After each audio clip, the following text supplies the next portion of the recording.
morning, students. In today, we are going to be studying about a very famous, writer, Mr. R.K. Narayan, and his first chapter of section 1, which is 1.1, An Astrologer's Day. So, let us see first about some information about the writer himself. R.K. Narayan, 1906 2001, Rasipuram Krishnaswamy Iyer, Narayan Swamy, was one of the best known novelists among Indian English writers. He is also known to be a very prolific writer, very talented writer. Okay, he is the author of 14 novels, 5 volumes of short stories, and a number of travelogues, and has a collection of non-fiction to his credit. So a travelogue is usually when people travel, they write their personal experiences while writing while they are traveling. These are known as the travelogues. And a collection of non-fiction. Non-fiction means which is not related with the reality. Okay, imaginary stories. He also wrote his memoir, My Days, in 1975. Memoir is like an autobiography. Okay. So Narayan created the imaginary town of Malgudi, where realistic characters in a typical Indian setting lived amid unpredictable events. So Narayan created an imaginary town of Malgudi. Now there was a serial also related to this particular town of Malgudi, also known as the Malgudi Days. It's a very old serial. If you try to find it on YouTube, you will get it.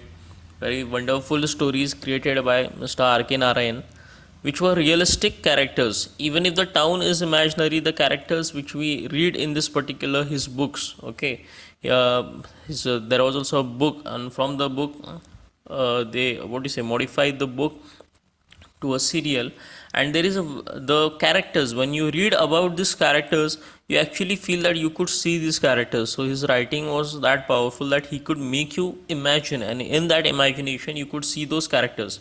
So these characters were usually people living in Indian setting. Indian setting means Indian background. Okay, means common people like us lived amid unpredictable events. Now in this small village of Malgudi, town of Malgudi, many things kept on happening, unpredictable events. So while reading his books, you cannot actually guess what would be the end. Okay, there would be a twist, a turn. Maximum of his stories really dealt with serious topics, but in a subtle humor manner. Okay, his stories are grounded in compassionate humanism and celebrated the humor and energy of ordinary life. So this particular writer, he usually dealt with human problems in a very normal life, okay, in ordinary way. He did not try to show something which is not there. Okay, he did not try to use beautiful imagery or try to explain something extraordinary way. No, it was plain and simple. It dealt with simple life problems in a simple manner. His stories are characterized by a simple style and subtle humor. Means there are not big jokes, but small jokes which would actually trick your mind and make you smile while writing his particular writings and books. Now Narayan was introduced to American readers in 1952 by the Michigan State University Press. These include Swami and Friends, The Bachelor of Arts, The Dark Room, An Astrologer's Day, and other stories. Mr. Sampath, The Financial Expert, Waiting for the Mahatma, The Guide, and many other books. So these are the names of those books which were introduced to American readers and which gained fame later. So these are the famous works of Mr. R.K. Narayan. If you get your hands on one of the books and if you start reading them, you will not keep the book until you finish it. It is that good. Okay.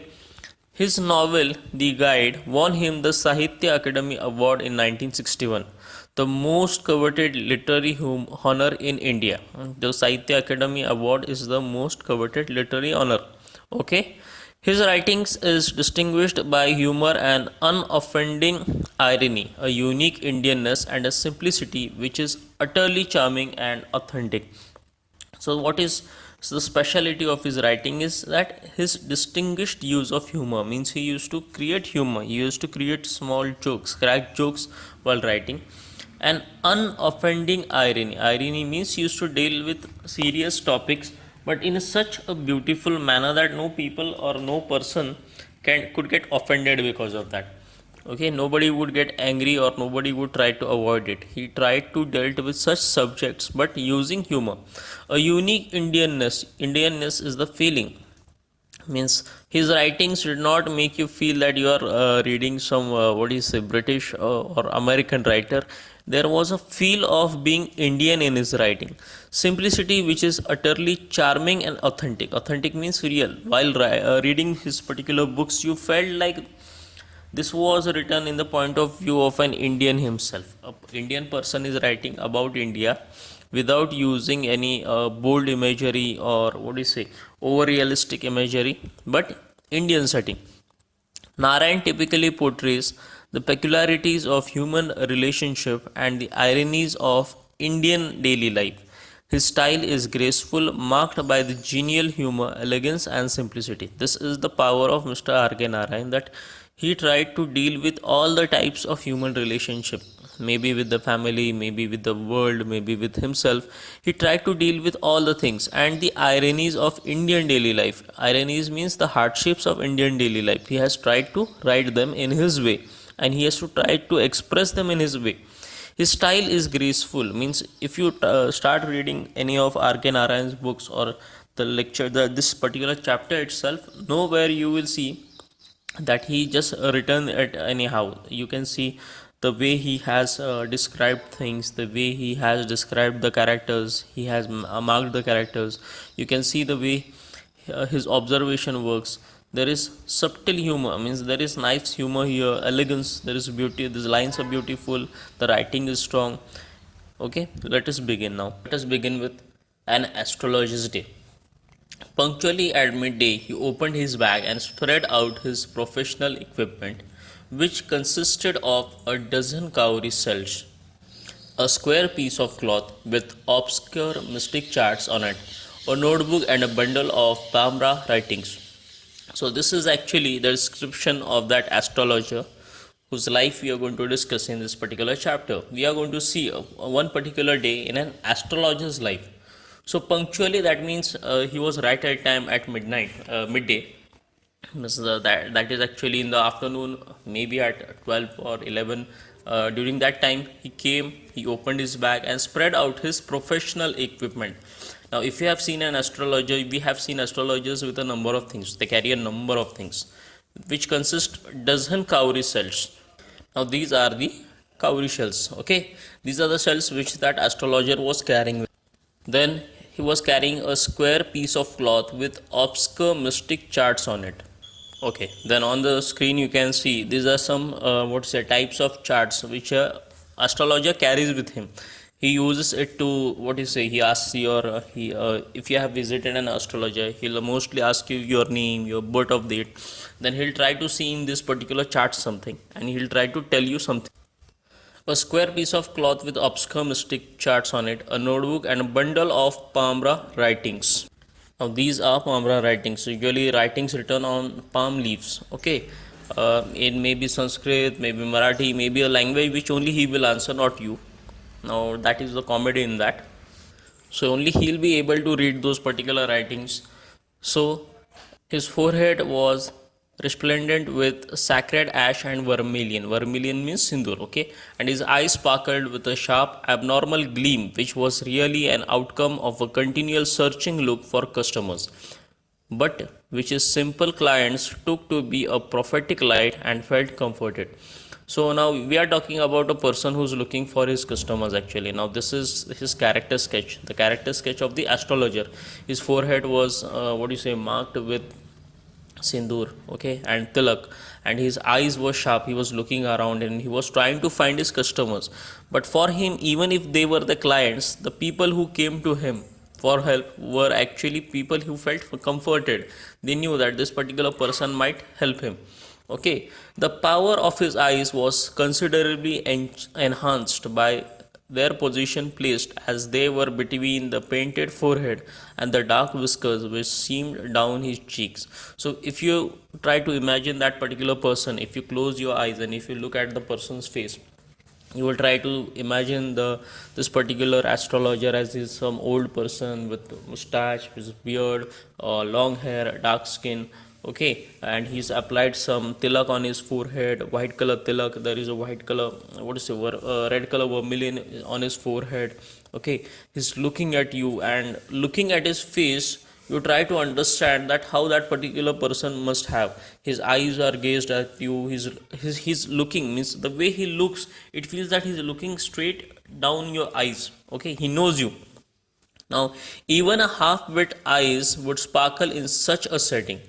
To crown the effect, he wound a saffron-colored turban around his head. Okay, so to complete his entire look as a person, okay, as an astrologer, he has a turban on his head. Okay, his this color scheme never failed. People were attracted to him as bees are attracted to cosmos or the Hila stalks.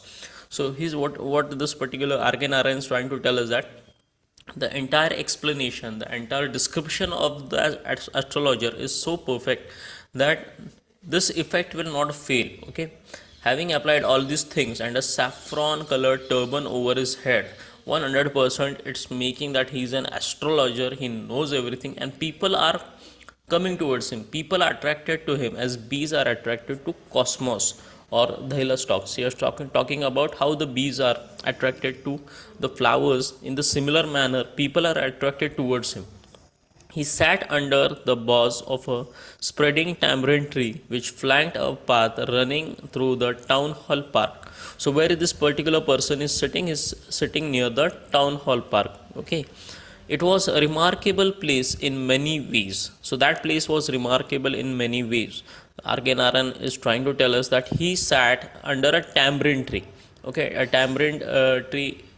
He's sitting under that particular tree because maybe that tree is at some a chowk, a place where many roads cross, or it may be a main marketplace where he's sitting there, and it is remarkable in many ways. We'll try to understand that. A surging crowd was always moving up and down his narrow road from morning till night. So this is the speciality, and the road is remarkable for this particular reason, that people are always moving up and down, because it is the main marketplace and people are coming up and down this particular road. A variety of trades and occupations was represented all along its way: medicine sellers, sellers of stolen hardware and junk, magician, and above all, an auctioneer of cheap clothes who created enough din all day to attract the whole town.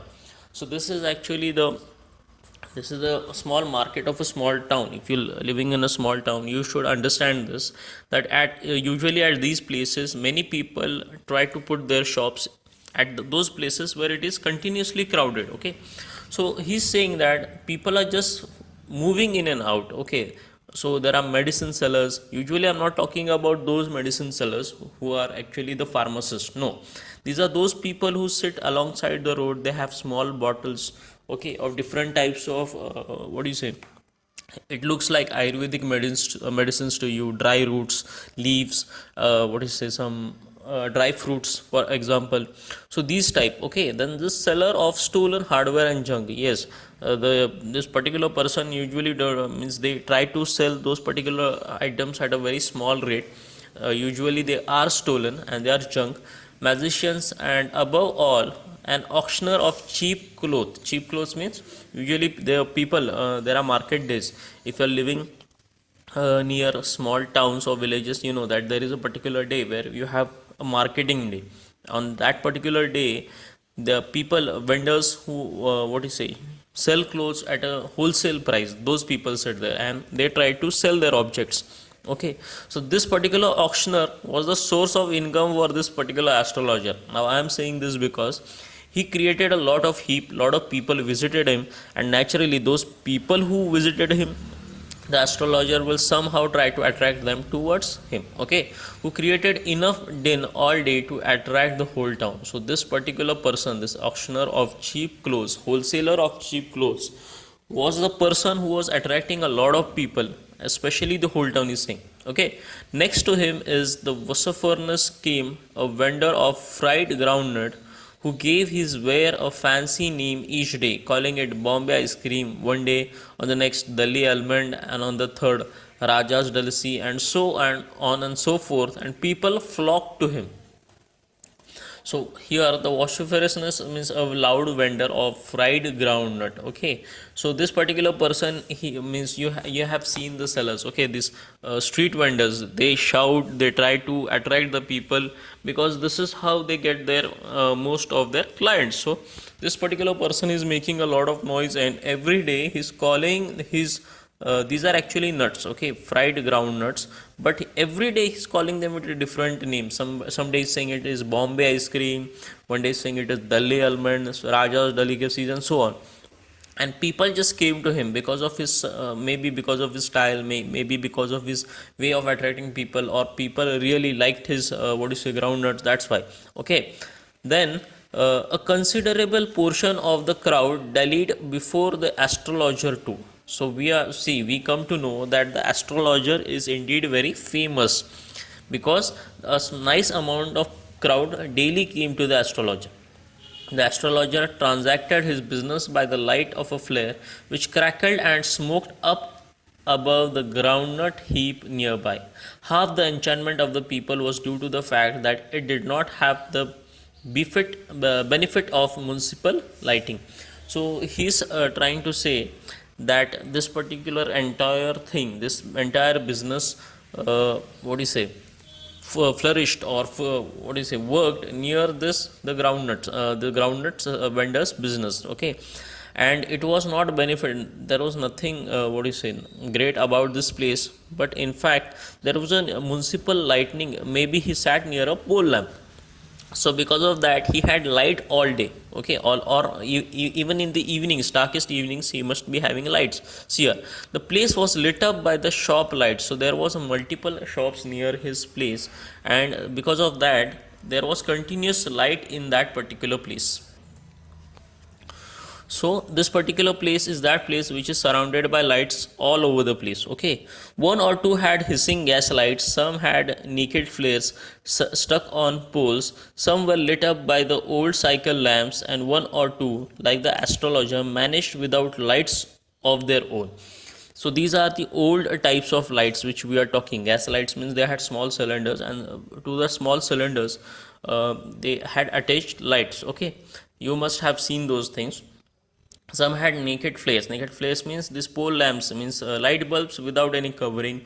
Some were lit up by the old cycle lamps. Yes, there used to be a small object that was covered with, what you say, these particular lamps used to work on kerosene. Okay, they had a small mouth of glass and a little kerosene, and they would just glow. Okay, and some people, like the astrologer, did not need lights because the entire place was lit up by lights.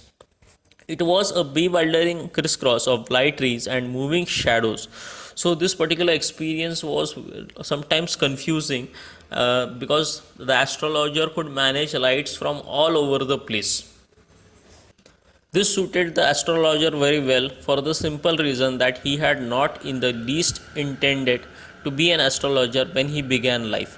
So this entire journey of the astrologer, okay, so this particular entire setting was good for the astrologer. This suited the astrologer very well for the simple reason that he had not in the least intended to be an astrologer when he began life, and he knew no more of what was going to happen to others than he knew what was going to happen to himself the next minute. So this is a very wonderful and a remarkable construction of sentence here. This suited the astrologer very well for the simple reason that he had not in the least intended to be an astrologer when he began life. Means the astrologer did not decide anywhere in his life that he is going to become an astrologer. Now it's an irony also, and it's a joke also. How can a person who's doing astrology on the streets, he says that he didn't want to become the astrologer, but for simple reason he became the astrologer. Okay, and he knew no more of what was going to happen to others than he knew what was going to happen to himself next minute. Means we are talking about a con artist here. He's not an astrologer. Usually the people who are sitting on the streets, they are not trained astrologers. They know to judge people, but they are actually many a times fooling people. Now he's saying that he did not knew anything about the future, not even the future what was going to happen to him in the next minute. So we here, it's a joke, you can laugh on this, that a person who does not know what's going to happen in his life, but he knows what is going to happen in somebody else's life, and he even cannot guess what can happen in his life. Okay, he was as much as a stranger to the stars as were his innocent customers. So this is a very beautiful phrase here. He was as much as stranger to stars, means he was a complete stranger for these innocent customers who didn't know that the person who they are coming, he's not an astrologer, but he's a person who's just trying to fool them. Okay, means he was just sitting there to just make money. It does not have anything to do with astrology or anything of that, but his equipment, his getup, his entire character, the way he looks, the way he dresses, and the place he's chosen to sit as an astro for doing his business. Okay, this is so perfect that he fits in that particular setting. People will think that this particular person who's always surrounded by people, he's 100% sure that he's an astrologer and he's going to help him. Okay, see, yet he said things which pleased and astonished everyone. That was more a matter of study, practice, and the shrewd guesswork. So you understood now that this astrologer is working on the matter of study, means he may be studying the, what is it, he's studying the body language of that particular customer. Okay, he has practiced, he's well in his practice, he's very perfect in his practice, and shrewd guesswork means guessing. So all is done by the guesswork. Okay, all the same, it was as much as an honest man's labor as any other, and he deserved the wages he carried home at the end of the day.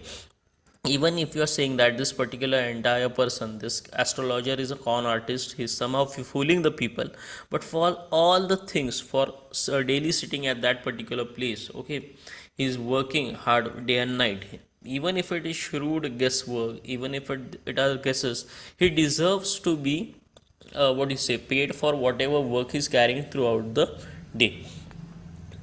So we end at this particular point here. So we are ending at this particular point here for part 1 today. Okay, so this is, till now we have known so many things about the astrologer. We have known about the character, how the character is, how he dresses, how good is he in his work, and he even say, we are saying this particular thing, that after looking at this entire setting of the character in the market, he deserves wages, means he's a deserving person. Maybe he's doing his work, but he's not fooling, even if he's fooling some people around him, but like an honest person's labor, he's doing his work and he deserves his wages. So in the next part we shall be discussing the latter of the chapter.